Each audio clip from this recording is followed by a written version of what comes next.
최불암입니다. 우리는 이 프로그램을 통해서 우리나라 현대 경제사를 다루고 있습니다. 그래서 거기 나오는 한 장면 한 장면이 우리 현대 경제사의 중요한 대목이라는 심정으로 여러분과 만나고 있습니다. 다만 우리는 이걸 통해서 평가하고 단정하려고 하지 않습니다. 밝은 이야기와 어두운 이야기도 구분하지 않으려고 합니다. 결국 평가는 여러분의 몫입니다. 1965년의 한일 국교 정상화, 정말 많은 측면에서 평가를 받고 있습니다. 해방 이후 원조 경제에서 벗어나기 위한 초석이었다. 우리의 자존심을 팔아먹은 오욕의 역사다. 우리 경제가 다시 일본에 종속되는 시발점이었다. 여러분 생각은 어떠십니까? 자, 아무튼 우리는 그런 평가들을 이 방송에 모두 담으려고 합니다. 근본 한일 국교 정상화는 한국과 일본이 이제 새로운 아시아의 역사를 창조하는 발걸음을 내디딘 것입니다. 일본 정부와 국민이 우호에 찬 설린의식에 입각한 한일 양국 상호협력 체제와 반공태세 강화에 협력해주기를 당부합니다. 또한 공산세계와 직접 대치하고 있는 대한민국이 위치로 보아 한 나라라도 더욱더 우리 우방으로 만들어 상호협력 관계를 맺고 그러한 국제협력의 기조 위에서 조국의 근대화와 자립경제건설에 박차를 가하여 우리의 힘으로 국토를 통일할 수 있는 자주적 역량을 길러야 할 것입니다. 또한 나라의 앞날이 어두워요. 지난 36년 동안 당한 것도 서러운데 핏값이라고 몇 푼 받아다가 경제를 살리네 어쩌네 하는데 결국 우린 또 다른 형식으로 일본의 식민지가 되는 겁니다. 식민지라니요? 보세요. 일본은 지금 고도성장 정책을 쓰고 있어요. 그렇다면 일본한테 우리 한국은 뭐예요? 좋은 시장이 아니겠어요? 그럼에도 불구하고 우린 박정희 씨한테 졌어요. 앞으로도 당분간 질 겁니다. 아니 대표님, 그게 무슨 말씀이십니까? 어떻게 됐든 돈을 가져왔잖아요. 과정이야 어떻게 됐든 그걸 종잣돈으로 사용만 잘한다면 나중에 생색깨나 낼 수 있어요. 지금 국민들은 그런 지도자를 원하고 있지 않아요. 당시 민중당 대표 박순천의 판단은 어느 정도 옳은 것이었다. 그러나 어쨌든 한일 회담이 성사된 직후 여론은 3억 달러에 맞춰져 있었다. 한일 국교 정상화에 찬성하다가 사쿠라로까지 몰렸던 당시 김대중 의원도 3억 달러라는 액수가 불만이었다. 국교 정상화를 조건으로 이승만 정부 시절에는 20억 달러였고 장면 정권도 28억 5천만 달러였다. 그런데 3억 달러는 말이 안 되는 것이다. 차라리 그럴 바에는 일본으로부터 한 푼도 받지 말았어야 했다. 우리나라는 부유하진 않지만 그런 대로 살아가고 있다. 때문에 아무것도 받지 않아도 좋다. 일본으로부터 마음에서 우러나오는 진정한 사과를 받는 것으로 족하다. 3억 달러는 누가 봐도 어떻게 생각해도 말도 안 되는 돈이었다. 그렇다면 우리는 그 돈을 더 받아낼 수는 없었던 것일까? 다시 말해서 이승만 정부가 주장한 20억 달러, 장면 정권이 주장한 28억 5천만 달러를 받아내는 것도 가능했을까? 국민대학교 국제학부 이원덕 교수의 말. 이 이승만 시대나 장면 시대에 이런 액수가 있었던 거는, 검토가 있었던 건 사실이나 이것은 어디까지나 우리 내부의 일방적인 요구였고, 실제로 일본이 어느 정도의 청구권 자금을 고려했는지 하는 건 전혀 별개의 일이라고 생각합니다. 지금 외교 문서를 검토해 보면은 일본 정부가 실제로 청구권 자금으로 고려하고 있었던 것은 약 많아야 7,500만 불. 1억 불이 안 되는 정도의 액수였습니다.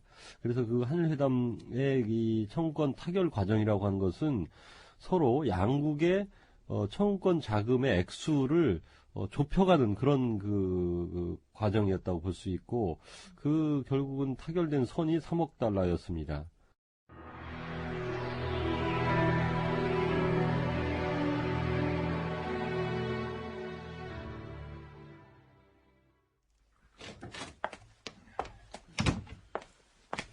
대표님, 이것 좀 보십시오. 아니, 이게 뭔가요, 정 의원? 외국 신문에 난 기사입니다. 워싱턴 포스트하고 워싱턴 뉴데일리 뉴스네요. 워싱턴 포스트가 뭐라고 한 줄 아십니까? 대일 구려개교 반대투쟁위원회 지도자들은 현 정부를 쓰러뜨리고 자신들이 집권하려는 노력으로 국민의 대일 감정을 노리고 있답니다. 아니, 어떻게 이런 식의 기사가 나갈 수 있죠? 아니, 여기, 이 데일리 뉴스도 크게 다르지 않아요. 야당 지도자들이 한일 협정 조인을 현 정권을 무너뜨릴 좋은 이슈로 생각하고 있다. 아니, 세상에. 아무래도 누군가 장난친 것 같습니다. 아니, 누가 무슨 장난을 쳐요? 이 국내에 있는 누군가가 그렇게 써서 보낸 것 아니겠습니까? 그게 아니라면 어떻게 이렇게 일방적으로 정부의 입장을 그대로 내보냅니까? 상식적으로 이해가 안 돼요. 외국에서 객관적으로 우리 상황을 봤다면 우리 야당보다도 더 냉혹하게 비판을 했어야 할 텐데. 바로 그겁니다, 대표님. 어느 누가 단순 계산으로 해봐도 말도 안 되는 건데 이렇게 날림 기사를 내보내다니. 그런 기사가 외국 신문에 실리게 된 배경이야 알 수 없지만 이런 외국 언론들의 일방적인 야당 비판은 학생들의 분노를 일으켰다. 이에 6월 27일 이화여대 학생들은 워싱턴 데일리 뉴스 앞으로 항의문을 발송했다. 귀지가 추측한 대로 데모를 한 한국 학생들이 거의 20세 전후로 일본의 전제 통치를 겪지 못한 게 사실이다. 그러나 그렇기 때문에 우리가 일부 야당의 조정에 의한 것이라는 귀지의 천진아리만큼 단순하고도 횡포스런 주장에 정말 아연하였다. 이것이 사실이라면 5월 초에 귀국의 워싱턴 지성들이 월남 정책을 둘러싸고 밤새워 벌인 공방전도 공산 치하를 전혀 받아본 일이 없는 미국 학생 및 교수들이 야당인 공화당의 사주에 의한 것인가?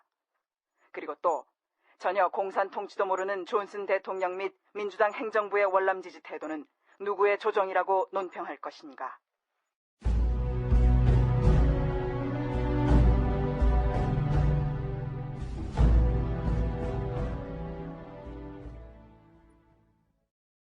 예나 지금이나 우리 젊은이들 참 똑똑하지 않습니까?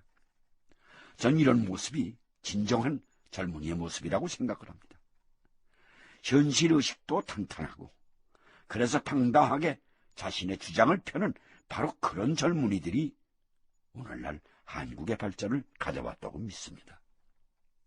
이화여대 학생들이 보낸 그 항의 서한은 한일회담 문제를 포함해서 이후 학생운동을 만들어가는데 큰 기여를 했다고 합니다. 한편 한일협정에 대한 분노심은 야당과 학생들만의 것이 아니었습니다. 종교인, 교수, 문인들까지 그야말로 떠들썩한 정국 혼란이 이어집니다.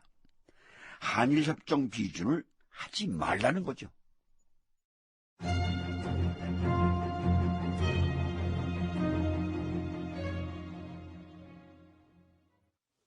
일본에서 무상 3억 불, 유상 3억 불이면 잘 받았다고 자랑들을 하는데 대체 어느 나라 사람입니까? 4년 동안 점령당한 필리핀은 8억 불을 받았습니다. 그럼 우리는 최소한 78억 불쯤 받아야 하는 겁니다. 주판 좀 제대로 놓고 얘기하자는 겁니다. 6억 불도 목돈으로 주는 게 아니라면서요.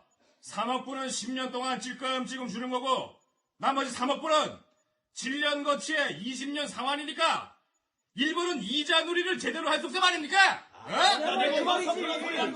36년간 수탈당한 것도 억울한데 또다시 이런 대우나 받고 있는 상황이 통탄스러워요. 그래서 학생도 학교로 나오고 교수들도 교단에서 나오는 겁니다. 예상했던 대로 국회는 최악의 상황에 빠지고 있었다. 대한민국과 일본국 간의 조약과 협정, 그리고 월남공화국의 요청에 따른 전투부대 파병 동의안이 정부로부터 제안됐습니다. 이 두 가지 동의안은 외무위와 국방위에서 심의하기로 하고 사뇌를 선포합니다.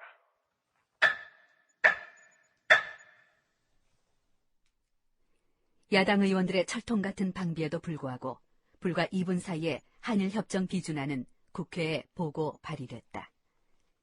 이 일이 곧 7.14 파동이었다. 그리고 박 대통령과 민중당 박순천 대표 사이에 전격적인 영수회담이 이루어진다. 오시느라고 고생하셨습니다, 박 대표님. 이래 만나니 얼마나 좋습니까? 진작에 이런 자리가 있었으면 좋았을 텐데. 저도 같은 생각입니다. 사실은 진즉부터 뵙고 싶었습니다. 알고 보면은 우리가 이 남이 아니지 않습니까? 저도 이 밀양 박씨입니다. 우리는 먼 친인척이었네요. 예. 그럼 오늘 얘기도 어렵지 않게 풀 수 있겠다는 생각이 드네요. 예, 드시죠. 예.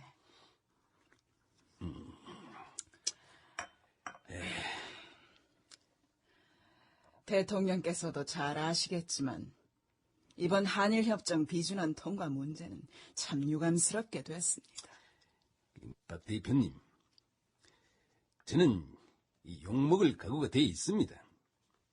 그런 각오를 처음부터 하고 있었어요. 저는 어떻게든 청구권 자금을 종잣돈으로 삼아서 우리 한국의 근대화에 쏟아부을 생각입니다. 국민들이 배골코 살진 말아야 합니다.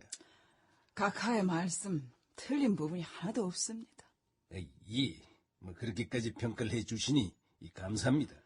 그 돈으로 경제 발전시키면 좋은 점이 틀림없이 있을 겁니다. 허나 우리 야당이나 학생들이 한결같이 요구하는 게 뭡니까?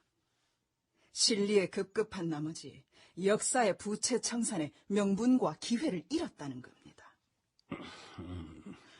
일본은 지금 아마 방문 닫아놓고 자기네들끼리 깔깔거리면서 좋아할 겁니다.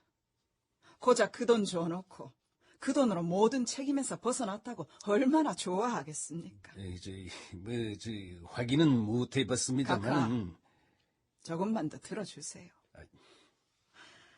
어차피 저는 어려운 초대를 받아서 왔습니다.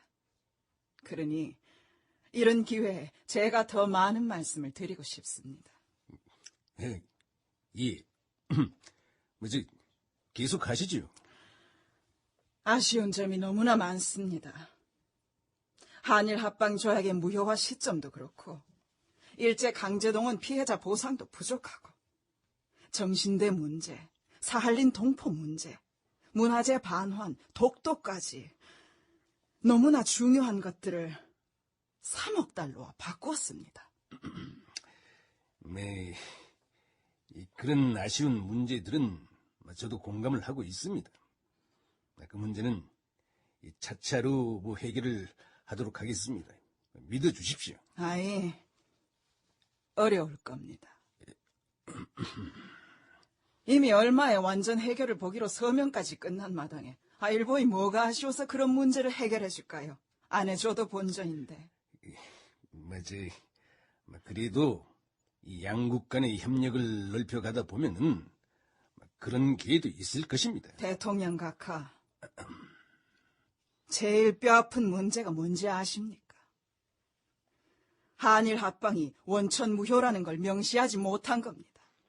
일본으로 하여금 과거의 식민 통치를 합법화할 수 있는 빌미를 준 거예요. 받은 돈으로 경제를 아무리 발전시킨다고 해도 아마도 후세에도 두고두고 원망을 들을 수도 있을 겁니다. 각하께서 그 모든 것을 짊어지실 겁니까? 지금이라도 한일협정 파기할 방법은 없을까요?